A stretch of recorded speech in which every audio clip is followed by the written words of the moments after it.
కల్పాంత చిరంజీవి మార్కండేయ మహర్షి. మార్కండేయ మహర్షి తనకు అల్పాయుర్ధాయం ఉందని తెలుసుకొని పరమేశ్వరుని గురించి ఘోరమైనటువంటి తపస్సు చేయగా పరమేశ్వరుడు సాక్షాత్కరించి అతను అడిగిన దానికన్నా కూడా అనంతమైనటువంటి ఆయుర్ధాయాన్ని ఇచ్చాడు. అంటే పరమేశ్వరుడు అంత అల్ప సంతోషి. అటువంటి పరమేశ్వర అనుగ్రహం పొందినటువంటి ఈ మార్కండేయుడు విష్ణుమూర్తి యొక్క అనుగ్రహాన్ని కూడా పొందినటువంటి వాడు. ఎంతగా విష్ణు అనుగ్రహాన్ని పొందాడంటే విష్ణు పురాణంలో ఒక చోట చెప్తారు. ఒకానొక సందర్భంలో మార్కండేయ మహర్షి లోకాలోకాలన్నీ కూడా దర్శనం చేయాలనుకున్నారట. వెంటనే విష్ణుమూర్తి తానే లోకములన్నిటి కూడా ఆధారం అని చెప్పడం కోసం అని చెప్పని తనలోకి మార్కండేయుని లోపలికి పంపించాట. ఆ మహావిష్ణువు యొక్క లోపలికి వెళ్ళి విష్ణువు యొక్క ఉదరంలో అంటే పొట్టలో ఉన్నటువంటి చతుర్దశ భువనాలు ఏవైతే ఉన్నాయో 14 లోకాలు ఏవైతే ఉన్నాయో వాటన్నిటిని కూడా చూసి ఆ మార్కండేయుడు ఆశ్చర్యపోయాట. అబ్బా, ఇన్ని లోకాలు స్వామివారి ఉదరంలో ఉన్నాయా? కుక్షిస్థాకిల భువనాయ నమః అంటే ఏమిటో అనుకున్నాను. సమస్తమైనటువంటి బ్రహ్మాండాలు కూడా విష్ణుమూర్తి యొక్క ఉదరంలో ఉన్నాయి కనుక ఈ లోకములన్నిటికి కూడా మహావిష్ణువే రక్షకుడు అని తెలుసుకొని విష్ణుమూర్తిని కూడా ఆరాధన చేశాడు.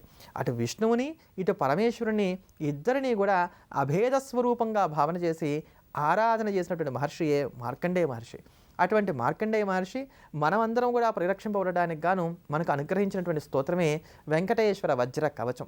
అందుకని ఈ వెంకటేశ్వర వజ్ర కవచాన్ని నిత్యం ఎవరైతే పారాయణ చేస్తూ ఉంటారో వారికి నవగ్రహ సంబంధమైనటువంటి దోషాలు కలగకుండా ఉంటాయి.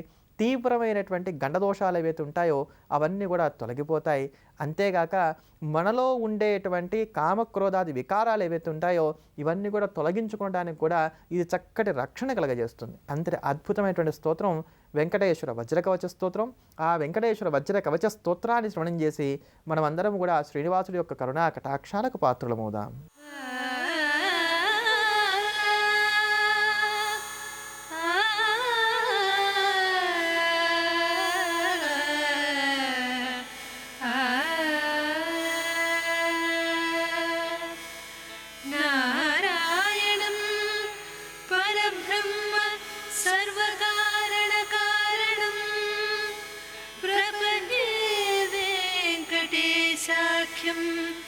तदेव कवचं मम नारायणं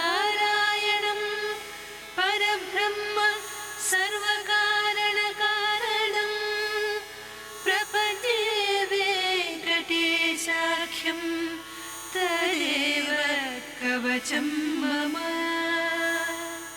सहस्रशीर्षा पुरुषो वेङ्कटेशः शिरोवतो प्राणेशः प्राणनिलयः प्राणं रक्षतु मे हरिः सहस्रशीर्षा पुरुषो वेङ्कटेशः शिरोवतो प्राणेशः प्राणनिलयः प्राणं रक्षतु मे हरिः आकाशराट् सुरानाथ आत्मानं मे सदा वदो देवदेवोत्तमः. అమ్మా, అలాంటి వాళ్ళది నిజమైన ప్రేమ కాదు, అది వ్యామోహం. ఎగ్జాక్ట్లీ చిన్నత్త, నిజంగా ప్రేమించుకున్న వాళ్ళు అలా చేయరు. ఎంత మనసు విరిగిపోతే కన్న కూతుర్ని పట్టుకొని మా దృష్టిలో చచ్చిపోయా ఉంటుందా తల్లి? అది సరే అమ్మా, తన కూతురుతో తన మాట అనేటప్పుడు ఆమె మాటల్లో వ్యథ, కళ్ళల్లో బాధ గమనించావమ్మా? పెద్దబాబుకు బర్త్డే విషెస్ చెప్పు కూడా వెళ్ళాం కదా. ఊరికే ఎలా కాలిపోతుంది? మంట పెడితేనో పడితేనో తగలబడుతుంది.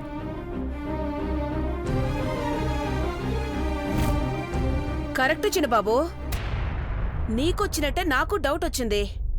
పార్వతే షర్టును తగలబెట్టిందనుకుంటా.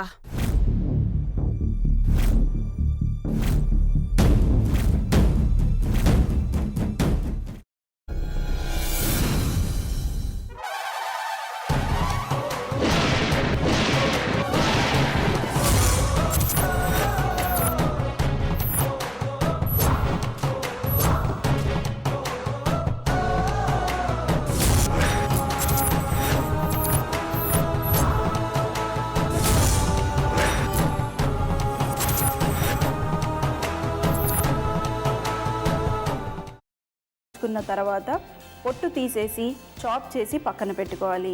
ఒక ప్యాన్లో కొద్దిగా నూనె వేడి చేసి అందులో ఆవాలు, మినప్పప్పు, శనగపప్పు, కరివేపాకు, సన్నగా తరిగి పెట్టుకున్న ఉల్లిపాయలు వేసుకుని 1 నిమిషం పాటు వేయించుకోవాలి. ఆ తర్వాత కాల్చి కట్ చేసి పెట్టుకున్న వంకాయని కూడా అందులో వేసుకుని బాగా మిక్స్ చేసి బౌల్లోకి ట్రాన్స్ఫర్ చేసుకుని అందులో తగినంత చిక్కటి పెరుగు లేదా పల్చటి పెరుగు వేసుకుని మిక్స్ చేసి అన్నంతో కానివ్వండి, చపాతీతో కానివ్వండి సర్వ్ చేసినా చాలా బాగుంటుంది.